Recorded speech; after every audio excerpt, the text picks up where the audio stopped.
Gumshoe, Haunted Hotel, Chapter 1. Gertrude gasped. It looks like Mars! Calvin raised an eyebrow. You been to Mars, Gert? That would explain a lot. Don't be ridiculous. I know what Mars looks like because I watch television. She raised her chin. And this looks like Mars. Calvin sighed. I suppose it does, a little. Why did he always have to argue about every little thing? She gave him a dirty look. Where are we? This is the Badlands. It's quite the tourist destination. Gertrude looked around. I don't see any tourists. It's still pretty early in the day. She studied the landscape. Kinda neat. On one side, prairie. On the other side, Mars. Calvin chuckled and she basked in the delight of making him laugh.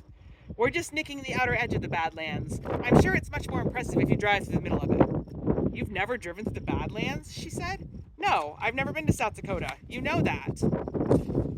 She stared at the weird cliffs. It looked like a giant child had built a giant sand castle and then a giant bully had dumped water over it. What a shame. I wonder why it's called the Badlands. It doesn't look so bad. It looks beautiful. I believe the Native Americans called it that because it was so hot and dry. She gasped. How? Hot? How hot? He gave her a curious look. I imagine it gets very hot. Why? The cats, she screeched. They'll be too hot. Calvin looked down at his dashboard. Don't worry, it's not hot yet, and we'll be through the area before it gets to be too much for them. Breath rushed out of her. We needed to get this camper parked and plugged into some electricity. He grunted. I wanted to leave it parked in Union County. The Badlands faded behind them, and it was back to prairie on both sides. Bye-bye, Badlands, she said wistfully. Calvin, we should turn around and drive straight through them. I want to see more.